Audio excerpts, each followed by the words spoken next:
Hey, what is up, you guys? Welcome back to my channel, or to my channel if you're new here. My name is Ivy. Of course, as soon as I start filming, my cat wants to be around. Today we have a very exciting video. As you guys can tell from the title, we are going to be talking about every single book that I read in 2022. I got back into reading this year. I'd probably say really back into it in March, and my original goal was to read 25 books, and then once I hit that, it was 50, and I read 50 books exactly. I'm extremely proud of myself for hitting that goal. We are just going to be going through the books today. I'm going to try to keep it short and simple, just tell you my rating and if I would recommend it. Let me find my phone here so I can actually pull up what I rated them on Goodreads. I remember the first time I filmed this, I did go back and change a couple just kind of after like reevaluating it. But I feel like ratings are so subjective because I could rate a book 4 stars on one day, 4.5 another day, 3 stars another day. And I really just feel like I kind of base it on like how the book made me feel or whether or not I like want to reread it. Okay, so I started off the year with One of Us is Lying by Karen M. McManus. I rated this 4 stars. I originally was super disappointed with this book because I just went into it with unrealistic expectations. But if you're looking for just like a quick, fun YA mystery, I would really recommend this one, and I honestly really love this author. Then I read Normal People by Sally Rooney. This came from a recommendation from my sister. And I think just because I hadn't gotten back into the groove of reading, this book just kind of like confused me why everyone loved it so much.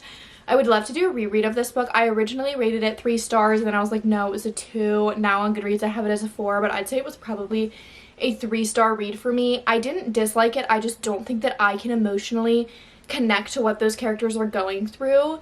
So it was hard for me to connect with it the way that everyone else I feel like does. Then I read You Deserve Each Other by Sarah Fogel. It was like a 2.5, 3-star read for me. If you've never heard of this book, it's basically advertised as this kind of like second chance romance where the couple no longer wants to be together, but whoever breaks it off has to pay for the entire wedding, so they try to get each other to break it off.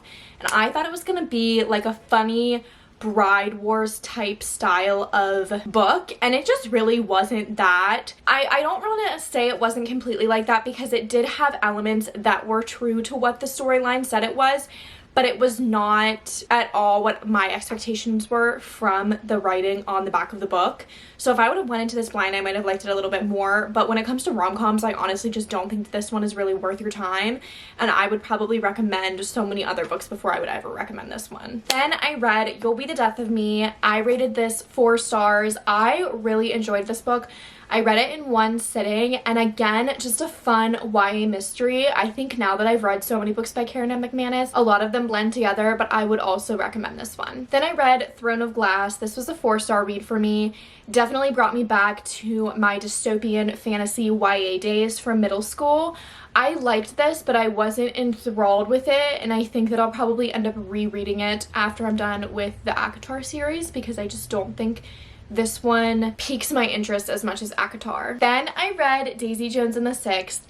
This was another book that I feel like I didn't quite get as much as everybody else did. I think rereading it now that I have established my love for it, I would probably love every minute. But when I was reading it, I was like, yeah, this is good. It's not like the most mind-blowing, like best thing I've ever read, but I thought it was good. The one thing that I did love about it was the very last line. This was one of those books that I could have ended so many different ways, and I feel like no matter how it would have ended, you would be mad at it because like, or someone could be mad at it because it just depends on what your personal feelings are about the characters. But I feel like she ended this book the absolute perfect way. Like, I feel like everyone loves the ending. The ending like seriously can do no wrong in my eyes. Then I read Greenlight. This is a memoir by Matthew McConaughey that I thought I was really gonna love, and I quite honestly didn't connect with it, which I was really surprised by because a lot of his like spirituality kind of like woo-woo stuff in that book, I feel like I typically think that way as well, and I just personally did not connect with this. I will say that the book is beautiful. Like, the actual publication of the book every page like has a different graphic on it, and it's just a really pretty book. I also know that the audiobook is narrated by him, and he has a magnificent voice, so if you want to read it, I would definitely recommend the audiobook. I just think that I am just much younger than Matthew McConaughey, and a lot of things that he talked about in his childhood and early adulthood I just cannot relate to because we grew up in two extremely different time periods. Then I read The Southern Book Club's Guide to Slaying Vampires by Grady Hendrix. This was the first book that I like felt like I wasn't reading and just kept reading and reading and reading, and absolutely was enthralled with. A lot of people don't like this book because it's gory, but I'd say that it's much more of like comedy horror than like horror. So if that's something that's would be interesting to you, I would definitely recommend this. I rated this originally 5 stars, and I do still love it and hold it very near and dear to my heart, but I definitely would probably rate it more of like a 4.5 now. Then I read The Duke and I by Julia Quinn. This is the first in the Bridgerton series. I think I'll just talk about this whole series right now. I rated this, this is one of those books that I feel like I could rate differently on a different day. I'd say it's anywhere from like 3 stars to 4 stars for me. Definitely not my favorite one in the series. If you've read this book and are like, okay, not for me, I would definitely recommend pushing through to the second book. And I will say that this book has so many trigger warnings and can be really triggering, so just be cautious with that, and you also do not have to read this book to read the next one. I also read The Viscount Who Loved Me, which is Anthony and Kate's book. I loved this book. I don't quite remember why I loved it so much. I just remember like eating this up when I read it. This was an easy 5 star for me, probably in the top 5 books of the year, honestly probably in the top 3. Then I also read An Offer from a Gentleman, which is Benedict and Sophie's book. This one I'd say was probably more like a 4.25, 4.5 read for me. I remember so much about this one, but I just didn't love it as much as Kate and Anthony's book.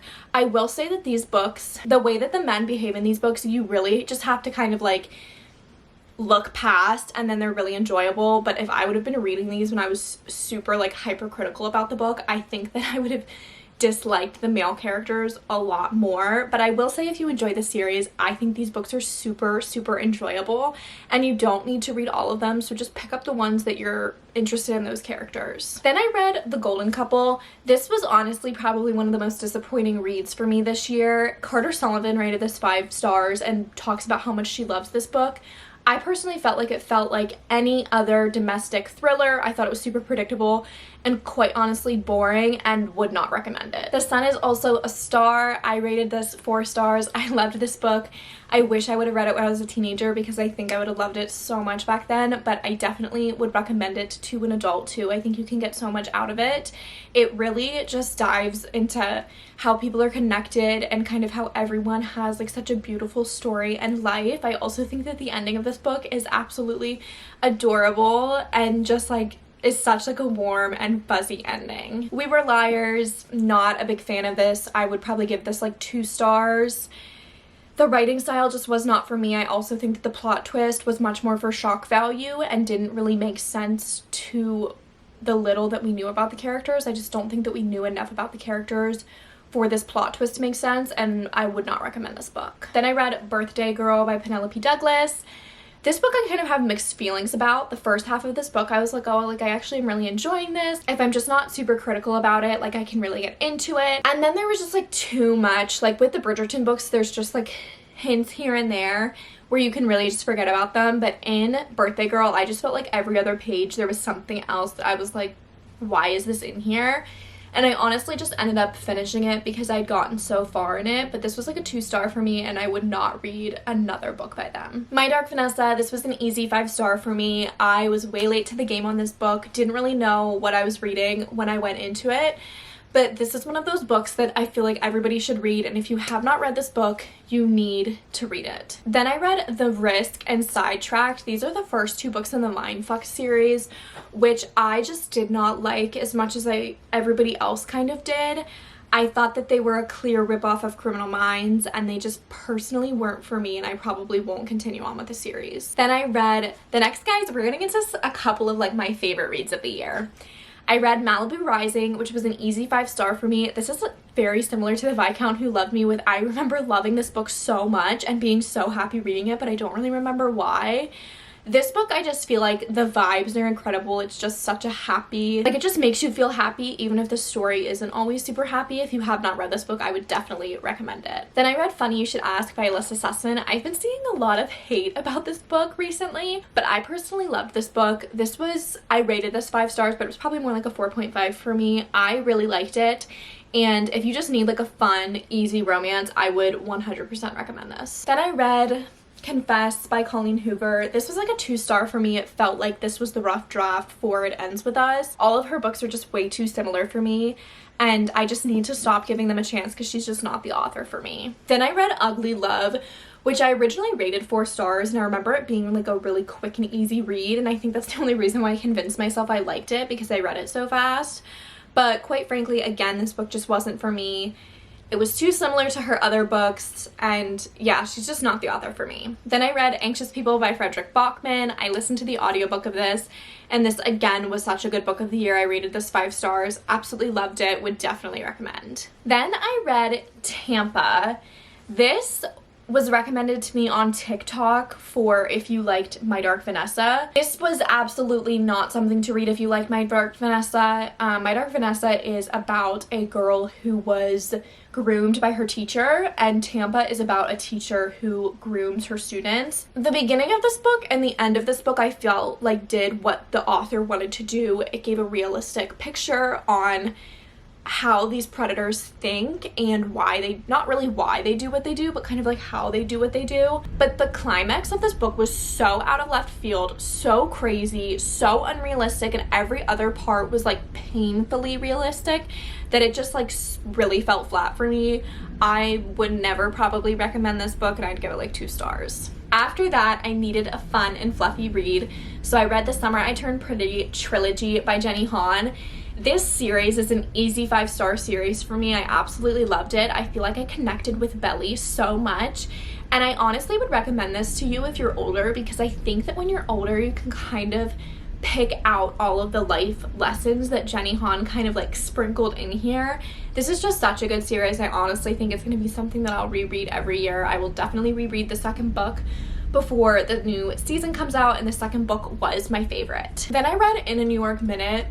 This book was okay. I had a really hard time getting through it. I ended up rating it 4 stars, and objectively I can see why other people would like this. I think that if you're like late 20s, early 30s, this would definitely be better for you. Then I read The Truth About Love by Maisie Myers. If you follow Rachel Catherine or Carter Sullivan, they both loved this book, and I absolutely hated it. I think if you like Colleen Hoover, maybe you would like this. It was just one of those books that like was so unrealistic. Problems came out of nowhere. It was just not the book for me. Then I read Every Summer After. This was kind of similar to Daisy Jones and the Sixth, where I really did enjoy this book, but I didn't love it as much as everybody else loved it. I will say that the second half is much faster than the first half, and I personally enjoyed the second half a lot better. I know that the plot twist in this a lot of people hate, but I personally loved the plot twist, and I would definitely recommend this book for a summer read. Then I read Two Can Keep a Secret by Karen M. McManus. This was probably my favorite Karen M. McManus book.